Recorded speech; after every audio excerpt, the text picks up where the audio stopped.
السلام علیکم ورحمۃ اللہ وبرکاتہ۔ حضرت مفتی تقی عثمانی صاحب نے ایک عجیب بات لکھی ہے۔ کہا کہ ہماری نسل کا یہ عالم ہے کہ آج ہمارے مربی اور ہمارے بڑوں کو قرآن کریم کی صحیح ناظرہ تک پڑھنا نہیں آتا۔ اس کی وجہ یہی ہے کہ آج اس کی فکر کسی انسان کو نہیں ہے کہ میں اللہ کا قرآن سیکھ پاؤں۔ فرمایا کہ بچہ پیدا ہوتے ہی ماں باپ اس بات کی فکر میں لگ جاتے ہیں کہ میرا بچہ کون سے انگلش میڈیم میں پڑھے گا، کون سے اسکول میں پڑھے گا اور کہاں پڑھنے جائے گا، کہاں کیسے تعلیم ہوتی ہے، کون سے اسکول میں اچھی تعلیم ہوتی ہے۔ یہ ہر ماں باپ کو فکر ہوتی ہے اور یہ فکر ہونی بھی چاہیے، لیکن اس سے پہلے اس بات کی فکر بھی ہونی چاہیے کہ بچہ تو انگلش میڈیم میں 6 اور 7 سال کے بعد جائے گا۔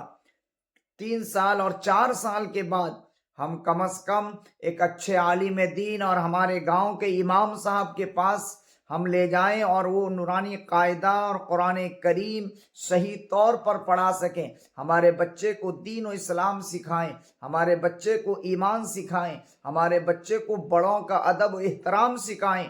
فرمایا کہ اس بات کی فکر کسی انسان کو نہیں ہوتی، لیکن ہم نے اپنے آپ کو مسلمان تو کہا ہے لیکن قرآن کریم سے اتنا دور رکھا ہے کہ ہم اپنے آپ کو کہہ نہیں سکتے۔ جب ہماری بیٹی کی شادی ہوتی ہے تو بڑے افسوس کے ساتھ یہ کہنا پڑتا ہے کہ جہیز میں ہم سب سے پہلے قرآن دیتے ہیں، اور یہ رسم چل پڑا ہے کہ جہیز کا سامان آنے سے پہلے سب سے پہلے اس گھر میں قرآن داخل ہوگا اور قرآن طاقوں کے اوپر رکھا رہے گا۔ اور افسوس کی بات یہ ہے کہ وہ قرآن جیسے پہلے دن آیا تھا، سالوں سال گزر گیا ویسے ہی بند ہو کے رکھا ہے۔ کیوں؟ کہ لڑکی قرآن پڑھنا نہیں جانتی، داماد قرآن پڑھنا نہیں جانتے، بچے قرآن پڑھنا نہیں جانتے۔ اب بتاؤ کہ وہ جو بند الماری میں قرآن ہے اس کی لعنت اور اس کی بد دعا کون لے گا؟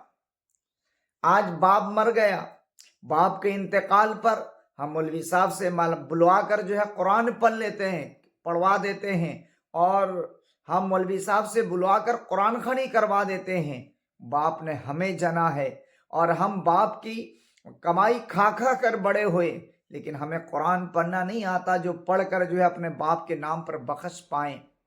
آج ہمارے باپ کا یہ عالم ہو گیا کہ آج باپ نے اپنی اولاد کے لیے سب کچھ تو کر دیا، اتنی دولتیں جمع کر دی ہے کہ باپ کے مرنے کے بعد اولاد اس زمین اور جائیداد مکان کو بیچ بیچ کر کھا تو سکتا ہے، لیکن قرآن پڑھ کر باپ کے نام پر بخش نہیں سکتا۔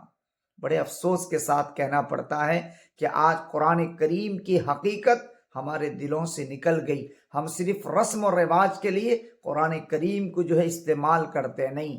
قرآن سے سچی محبت کرو۔ قرآن اللہ کی کتاب ہے، قرآن آیا تھا مردہ قوم کو زندگی بخشنے کے لیے، لیکن آج افسوس ہے اس بات کی کہ آج ہم قرآن تب بھی استعمال کرتے ہیں جب ہماری زندگی ختم ہو جاتی ہے اور ہم مردوں میں شمار ہو جاتے ہیں، تب جا کر ہم قرآن کریم کھولتے ہیں، پڑھتے ہیں اور مولوی صاحب اور مدرسہ کے بچوں کو لا کر پڑھاتے ہیں۔